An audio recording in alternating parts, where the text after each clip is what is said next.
오늘 본문의 말씀을 보게 되면은 이스라엘 백성들이 이제 애굽을 탈출해서 가나안 땅으로 가고 있을 때입니다. 이 길 그대로 가면 시간도 많이 걸리지 않고 금방 도착해요. 길도 편한 길입니다. 모세가 잘 인도하고 있어요. 잘 가고 있습니다.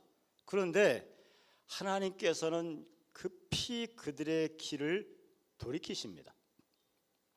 잘 가고 있는데, 편한 길로 가고 있고, 아니 가나안 땅에 가라고 말씀하셨잖아요. 젖과 꿀이 흐르는 땅을 주시겠다고 말씀하셨잖아요. 그래서 그 길을 향해서 빠른 길로 잘 가고 있는데 하나님께서 갑자기 그들을 돌이키시며 방향을 바꿔서 새롭게 인도하시는 장소가 어딘가 하면, 오늘 기록되어 있는 이 장소는 동쪽으로는 그 바다가 있고 북쪽으로는 믹돌이라고 하는 협곡이 있어서 도저히 넘어갈 수가 없고, 남쪽은 바알스본 우상의 땅이라 갈 일이 없고요.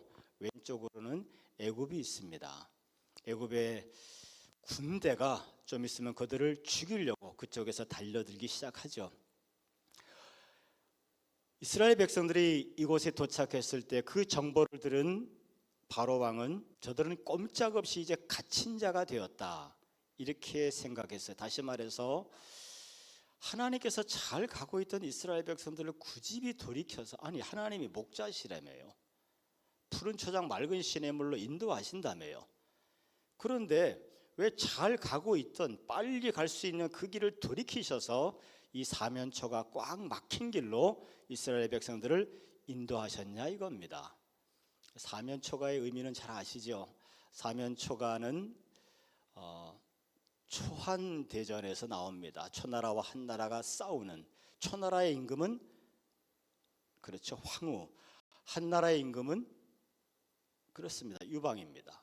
둘이 전쟁이 붙었는데 황후가 몰릴 대로 몰린 상태에서 한나라 군대가 포위했습니다. 초나라 군대가 포위를 당한 상태고 황후도 포위당한 상태죠. 그때 한나라 쪽에서 노래를 부르기 시작하는 거예요. 초나라 그 군대 들으라고 노래를 부르는데, 초나라의 민요를, 고향 생각나도록 초나라의 민요를 부르기, 춥고 배고프고 포위된 상태에서 고향 노래 들으니까 그게 초가예요. 초나라의 민요, 초나라의 노래, 초가, 사면초가 꽉 막힌 상태에서 초나라의 민요가 들리니까 이 군사들이 무기를 버리고 다 고향으로 도망가 버려요. 결국 사면이 꽉 포위된 상태에서 그렇게 고독하게 남아있다 결국 죽음을 맞이하게 됩니다. 그래서 이 사면초가라고 하는 뜻은 사방에서 적에게 포위되어서 도망갈 길이 없는, 사방이 포위되어서 다 막혀가지고 도저히 도망갈 길이 없는 절망적인 상태를 사면초가라고 하는데, 지금 이스라엘 백성들의 상황이, 하나님께서 인도하셨다고 하는 이스라엘 백성들의 상황이 사면초가에 갇힌 상황이 되어버렸습니다. 여러분, 하나님께서는 우리의 신앙의 여정 가운데 자주는 아니지만 가끔씩 이렇게 인도하실 때가 있습니다. 하나님께서 왜 잘 가고 있는, 빨리 가고 있는, 금방 가나안 땅에 도착할 수 있는 이들을 굳이 돌이키셔서 인간의 눈으로 볼 땐 죽음의 장소처럼 보이는 이런 사방이 꽉 막힌 사면초가의 땅으로 이스라엘 백성들을 하나님께서 굳이 인도하셨을까? 이 상황에 모세도 잘 모릅니다. 사실 이스라엘 백성도 모르고 애굽의 바로 왕도 그 이유를 모르고 모세 역시 정확한 이유는 잘 모릅니다. 그런데 성경을 우리는 뒤를 다 알잖아요. 지금 관점에서 보니까 한 3가지 정도 이유가 있습니다. 첫 번째, 하나님께서 이스라엘 백성들을 보호하시려고 하는 거예요. 이스라엘 백성들이 광야 생활 가운데 그 입에서 끊어지지 않는 말이 뭐냐 하면, 바로에게로 돌아가자. 우리가 이 사막에 매장지가 없어서, 우리가 죽을 데가 없어서 광야로 우리를 인도해냈냐, 우리 다시 바로에게로 돌아가야겠다, 이런 얘기를 끊임없이 하고 있습니다. 그들이 홍해를 건넜고 세례를 받았고 구원받은 하나님의 백성이라 할지라도 믿음은 성장해야 되는 거예요. 이들의 믿음이 아직은 너무나 어린 상태입니다. 믿음이라고 하는 것이 무엇입니까? 어떤 상황 속에서라도 하나님을 바라보는 것이 믿음이고, 어떤 상황에서라도 내 뜻과 내 감정을 절제하고 하나님의 인도하심을 의뢰하는 것이 믿음이죠. 그래서 그들이 40년 광야 교회 생활을 하게 되는 겁니다. 교회 생활은 나를 죽이고 오직 내 안에 계신 예수님이 나를 통해서 일하시는 것들을 체험하도록 훈련하는 것이 교회입니다. 교회 생활을 통해서 우리의 믿음이 성장하시기를 주님의 이름으로 축원하겠습니다. 지금 이스라엘 백성들은 출애굽했지만 구원받은 감격과 기쁨이 있어서 하나님을 찬양하고 막 그랬지만 이들이 아직은 믿음이 약한 상태입니다. 아직 이들의 믿음이 연약한 상태라 이 상태로 가나안 땅에 들어가게 되면, 가나안 땅에 누가 있습니까? 출애굽했지만 아직은 오합지졸이요. 훈련도 안 돼 있고 질서도 없고, 이 상태에서 가나안 땅에 들어가자마자 전쟁하게 되면 어떻게 되겠습니까? 패배하는 거죠. 패배하면 그들의 입에서 무슨 말 나오겠습니까? 차라리 우리가 블레셋의 노예가 되겠습니다. 죽이지만 마세요. 내지는 바로 왕에게 돌아가겠습니다. 하나님이고 뭐고 다 필요 없고 난 이제 옛날 살던 방식대로, 그 방식대로 그냥 돌아가겠습니다. 이스라엘 백성들은 모릅니다. 모세도 정확히 모릅니다. 하지만 하나님은 아시는 거죠. 하나님 우리를 인도하실 때 각 사람에게 맞게 인도하십니다.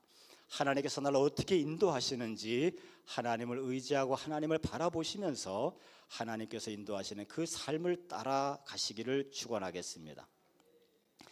하나님께서 왜 이들을 사면초가의 땅으로 부르셨는가? 첫 번째는 그들을 보호하기 위함이요, 두 번째는 그들에게 믿음을, 문제는 믿음이거든요.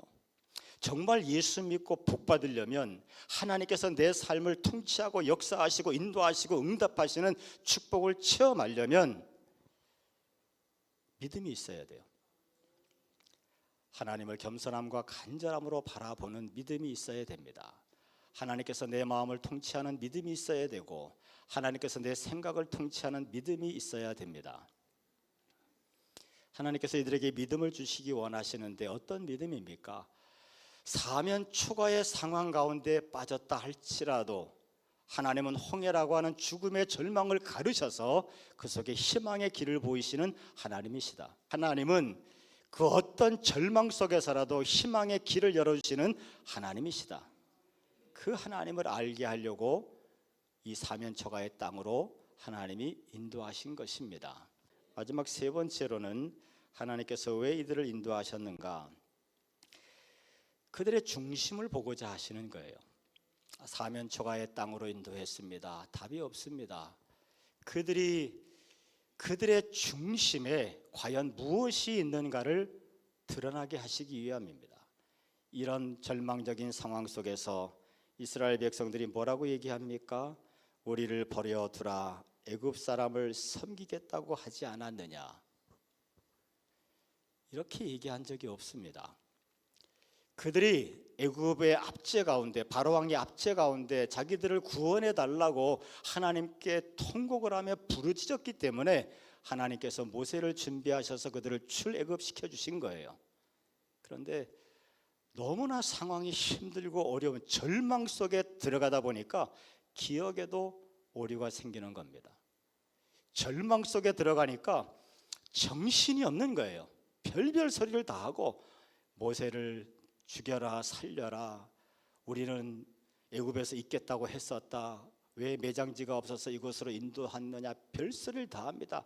절망 속에 하나님, 너희들의 수준이 어디에 있는지, 너희들이 과연 믿는다고 하면서 믿음이 있는 건지 없는 건지 하나님은 우리를 정확하게 보게 하시려고, 우리를 드러나게 하시려고 그 사면초가 절망이라고 하는 그 땅으로 인도하신 겁니다. 근데 이 상황 속에서 모세의 반응은 좀 달라요.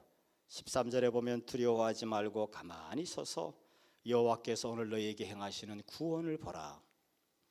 이스라엘 백성들은 망했다고 발버둥을 치고 죽여라 살려라 하고 있습니다. 하지만 모세는 이 기회가, 잘은 모르겠지만 이 상황이 하나님께서 우리를 구원하시는 상황이시다.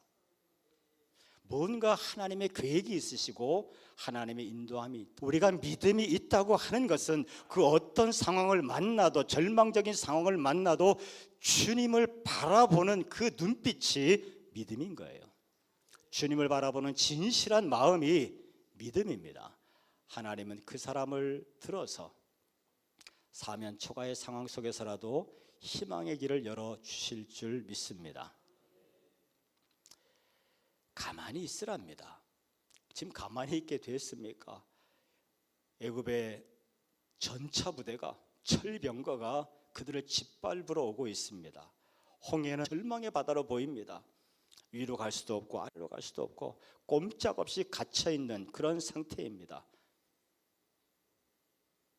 마음이 불편해지기 시작하고 마음이 용광로처럼 끓기 시작하고 지금 이스라엘 백성들은 별소리를 다 하기 시작합니다. 그러지 말라는 거예요. 너희는 가만히 있어. 어떤 상황 속에서라도 절제가 되시기를 축원하고요. 그리고 하나님의 인도를 의지하시기를 바랍니다.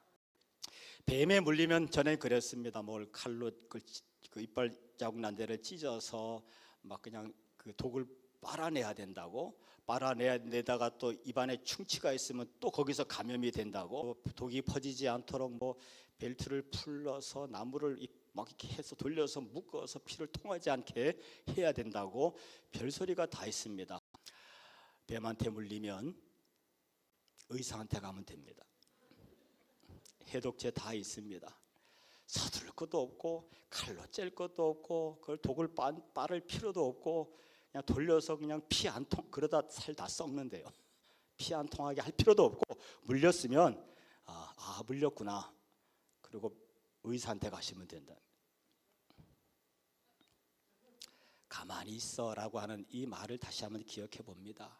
호들갑을 떨고 이렇게 하면 될까 저렇게 하면 될까 다 소용없다는 얘기예요. 사면 초가의 상황에서 믿음의 사람들이 해야 될 것은 오직 하나입니다. 하나님을 찾아가는 거예요. 상한 마음, 통해한 마음을, 용광로처럼 부글부글 끓는 마음을 하나님 앞에 내려놓는 겁니다. 그때 우리가 경험할 수 있는 것이 무엇입니까? 하늘의 평화예요. 이 절망 속에서 내 마음을 절제하지 못하고 그것을 사람에게 향하고 환경에게 향하면 우린 돌이킬 수 없는 실수를 하고 말고 사단의 계략에 넘어갑니다. 가만히 서서, 다시 말해서 그 어떤 상황에 어떤 말을 하고 싶고 어떤 마음에 불편함이 있어도 그것을 절제하고, 하나님 왜 내게 이런 일이 있게 하셨습니까? 내가 어떻게 하기를 원하십니까? 그 끓는 마음을 하나님 앞에 토해내고 그 아픔을 하나님께 토해내고 그 슬픔과 그 고통을, 그 절망의 답답함을 하나님 앞에 토해낼 때 어느 순간 하나님은 분명히 우리에게 평화로운 마음을 주십니다. 마음이 평화로워진 자들에게는 어떤 특징이 나타납니까? 담대해지기 시작합니다. 모세의 마음은 가만히 서서 하나님을 바라보고 그 상황 속에서 하나님을 바라보고 하나님으로부터 평화를 얻었던 모세는 담대한 마음으로 외치기 시작하는 거죠. 우리가 평생 신앙생활을 해야 됩니다. 절망 앞에 섰을 때 백성들처럼 반응하지 마시고 모세처럼 반응하셔서 하늘의 희망 앞에 서는 저와 여러분 되시기를 축원하겠습니다. 이 절망의 해법을 하나님께서 모세에게 주시는데 손을 들랍니다. 이건 또 무슨 말인가요? 우리의 생각할 때 무슨 홍해 밑으로 땅굴을 뚫든지 위로 수송기를 좀 보내시든지 그러면 좋겠는데 손을 들랍니다. 이 절망을 해결하는 방법이 이렇게 간단해요? 손을 들고 하나님께 기도하랍니다. 손을 들라고 하는데 이렇게 어마무시한 절망의 상황을 그냥 손 한번 드는 걸로 해결된다고요? 하나님은 그렇게 하랍니다. 손을 들었더니 밤새 동풍이 불어서 그 절망의 바다가 갈라지기 시작하는데, 절망과 죽음과 악한 영들의 소굴이라고 생각됐던 그 절망의 바다가 갈라지기 시작하는데, 그 바다가 갈라진 그 사이로 희망의 길이 열리기 시작하는 거죠. 이게 하나님의 놀라우신 모습이고요, 우리가 신앙생활하면서 계속해서 체험하고 겪고 이겨나가는 하나님의 문제 해법의 열쇠인 줄로 믿습니다.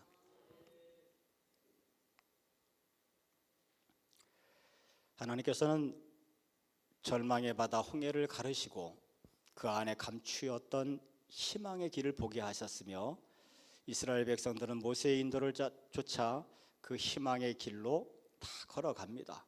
그 후에 애굽의 병거들, 애굽의 군사들이 죽이려고 쳐내려오지만 절망이라고 여겼던 그 홍해 바다가 닫히면서 또 다른 자기의 생명을 뺏으러 오는 또 다른 절망인 애굽 군대를 박살내버리고 말죠. 하나님의 역사는 그렇게 이루어집니다.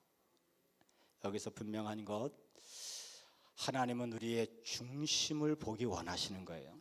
우리의 삶 속에 오도 가지도 못하는 상황이 펼쳐질 수 있고, 사면 초가의 상황에 갇혀버린 상황 속에 빠져들 수가 있습니다. 인생 살다가 가끔씩 그런 일들이 있습니다. 하나님은 그 상황 속에서 우리의 중심을 보기 원하십니다. 이스라엘 백성들처럼 육체로 반응하지 말고, 육체의 감정과 육체의 이성과 육체의 의지로 반응하지 말고, 신앙생활이 무엇입니까? 옛사람으로 반응하는 것이 아니고 새사람으로, 다시 말해서 내 인간 육체의 지정의로 반응하는 것이 아니고 하나님의 형상으로서 하나님의 형상인 영적 지정의로 반응하는 것이, 이게 신앙생활입니다. 하나님께서 왜 이스라엘 백성들을 사면 초가의 길로 인도하셨을까요? 그들을 보고자 하심입니다. 이스라엘 백성들이 출애굽할 때 얼마나 하나님 찬양 잘했습니까? 얼마나 기뻐하고 얼마나 좋아했습니까? 겉으로 보면 신앙생활 정말 좋은 것 같죠. 하지만 사면 초가의 절망의 땅으로 인도했을 때 그들의 신앙은 간대가 없습니다. 그들은 하나님을 바라보지 않습니다. 하나님을 생각하지도 않습니다. 그저 자기 생각, 자기 말만 쏟아내기 시작하죠. 오죽하면 모세가 가만히 있어라, 가만히 있어라, 두려워하지 말라. 그리고 하나님의 인도를 쫓아 손을 올렸을 때 절망의 바다가 갈라지고 그 속에 감추었던 희망의 길이 보입니다. 우리의 신앙생활에 정말 복 있는 신앙이 되시기를 바라고, 어떤 사단의 괴계가 우리를 죽이려고 덤벼든다 할지라도 하나님과 함께 절망 속에서 희망을 반드시 발견해내는 저와 여러분들 되시기를 주님의 이름으로 축원하겠습니다.